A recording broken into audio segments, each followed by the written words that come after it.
Welcome back, folks.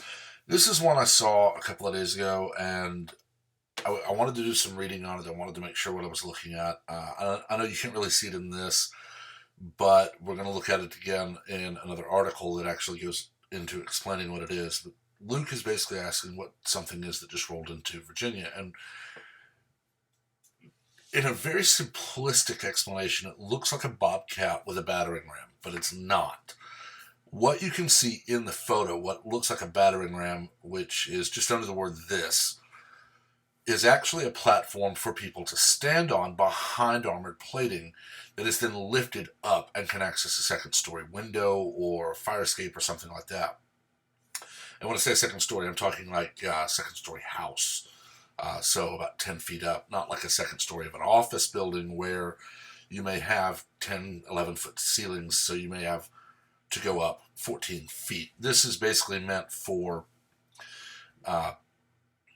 very limited civilian situations where they need to be able to deploy above 10 feet at about 10 feet, and not have to worry about ladders and such. And while, yes, it's a bit alarming, it is standard SWAT equipment. I've seen these used in other scenarios, other locations, and it is just a piece of SWAT equipment. What's scary, though, is when you look at it and you think about where it's being deployed. So what does this mean for Virginians? And very simply, what you have to look at is a lot of things. There is a planned demonstration for tomorrow, the 20th of January, in the Capitol, and Northam has already declared the state of emergency. He said no firearms on Capitol grounds, but you can be sure there will be dozens upon dozens of heavily armed police and SWAT and his own guards to watch as the Second Amendment protesters are put in a cage, unarmed, with masked liberals who want to beat them bloody. When something happens, it will be blamed on the Second Amendment community and used to further their gun control agenda. They will ignore that the masked thugs instigated the attack. They will ignore that the only victims are either the Second Amendment demonstrators or people who attacked them, and then the Second Amendment people defended their own safety. I would urge anyone going to demonstrate for the Second Amendment community to do so where you may be seen, but where you're not on Capitol grounds. That way, you are in full compliance with Northam's decrees and the law, and you may still stand up for your rights. I also see the use of something like this. I mean, this is a hefty piece of equipment. The Rook is basically an armored bobcat with a platform to raise people up so they can engage hostiles without having to get to them. I see it as a bluff because Northam tried to say he was going to cut power and phones, even fax machines and cell phones and internet, in preparation for firearms confiscation. When that backfired spectacularly, he backtracked and said, well, fine, we won't do that, just let us have a registry. 1939, one of the first things the Nazis did when they had power was institute a firearms registry. Just 6 years later, 6+ million people, Jewish people, homosexuals, gypsies, and others, were dead because they dutifully registered they owned a firearm. They were then disarmed. They were then thrown in concentration camps. They were then killed. We also know that a registration is unconstitutional. But he went for that. Now he's saying you may demonstrate in a cage with people who hate you and you must be disarmed. But they're going to be there with sticks and bats and lead pipes and bricks and anything else they can bring that's not a firearm. And they're going to try to beat the living daylights out of anyone who doesn't support them. It's going to be a very contentious day tomorrow, and I hope everything goes well. But back to the bluff. I see it as a bluff because when Northam is finally forced to admit that his county sheriffs and his police departments are saying your laws are unconstitutional, we will not enforce them, he's going to go for a big play. And that big play will either be, I'm stepping down because my authority is being denied me, and it will galvanize the left. Or he will try to force the National Guard to subjugate the state, and when 95+% of them say no, and he is then arrested, it will be all over the news that he was arrested for just trying to make the state safer by sending armed thugs to unconstitutionally disarm people. I don't know where it's going to go, and I really hope I hope I'm wrong about the bloodbath in the cage. I hope I'm wrong about everything other than it being a bluff. Now, all of that said, where does this leave us? Unfortunately, it leaves us riding a razor's edge between tyranny and freedom. And 245 years is really the point where governments begin to see that they have problems. 1776, the founders wrote the Constitution and the Bill of Rights, and they set up as best a system as they could for Americans to live free.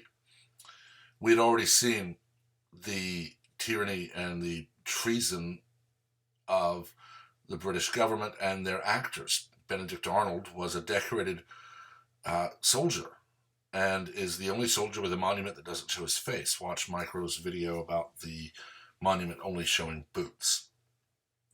But unfortunately, he sided with the British and committed treason against the colonies.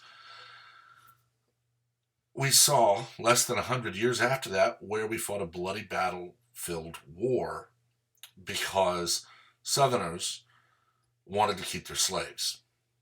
And honestly, that's an untenable economic market setup, because Eli Whitney had already invented the cotton gin. Once it was in production, it would do the work of 20, 30, 50 men. And slaves would no longer be needed. They would have been just economically unviable. But Lincoln decided he needed to free them, and we all know how that ended. At this point, though, we are riding the razor's edge because we have states like California and New York, and we have cities like Chicago that have decided we know better than anyone else. We know better than you how to live your life. So you will be disarmed, and you will just pray that our police even get there in time to save you. And if you don't, we will use you as an example of why further people need to be disarmed and made into victims. On the opposite end of the spectrum, we have states like Texas and Oklahoma and Missouri, where the governor and the government refuses to disarm the people. And unfortunately, those are getting close to being a problem, because we have people like Robert O'Rourke, like Sheila Jackson Lee, and many others who have gained power in these states, and they are now working to turn them into another California, another New York. There is a reason we have the saying, "Don't California my Texas." There is a reason billboards go up all across red states. Don't vote for what you're running from. We know people are abandoned in New York and California in droves. San Francisco literally had a scenario where they had no U-Hauls left to rent to people so they could get out of the state. It's just inevitable. But unfortunately, we have these other states, and we have so many others in power that support them, that honestly, Virginia may be the next Lexington and Concord. And I don't see, honestly, the same thing happening after that. Thank goodness. I don't see another civil war happening. I don't see another revolution happening. I see, honestly, states deciding the Constitution has been violated. It has been basically called kaput. If the Constitution is no more, the country is no more, then we are no longer part of it. And the military, by and large, will stand by that, because when they're ordered to subjugate a country that they swore to defend the Constitution of, when they're ordered to kill civilians who will not bow, they will leave.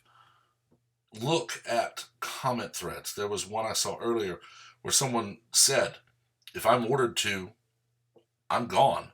And this is someone who said, "I am a Marine." the vast majority, 95+% of the U.S. military, truly believes in the oath they swore. Same for police departments, for sheriff's departments, and every other civil servant. And it's a dangerous situation.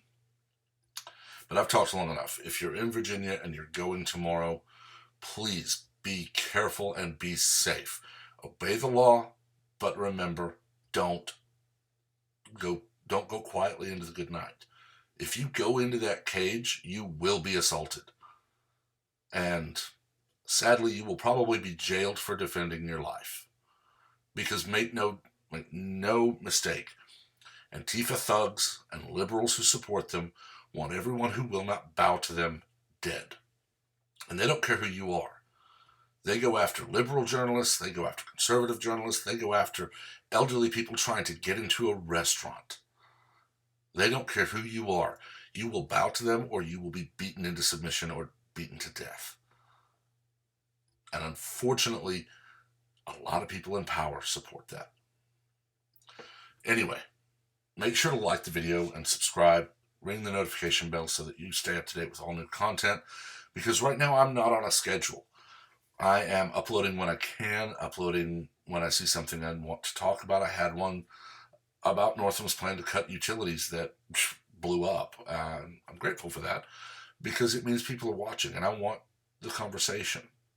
Remember, I will be the first to admit, I do go for shock comments. And if you go for that, you'll be responded to in kind. And I am all the time. And I often just end up either saying, well, you deserve no more of my time, and muting the person that was not understanding I was mocking them. But if you go over the line, if you start threatening or anything else along those lines, someone who is making a comment, you will be hidden or blocked. If you want to start a conversation, then start a conversation, not an argument. Anyway, everyone have a great week. For all those in Virginia, be safe. Keep your wits about you and keep your head on a swivel. Until next time, everyone have a great day.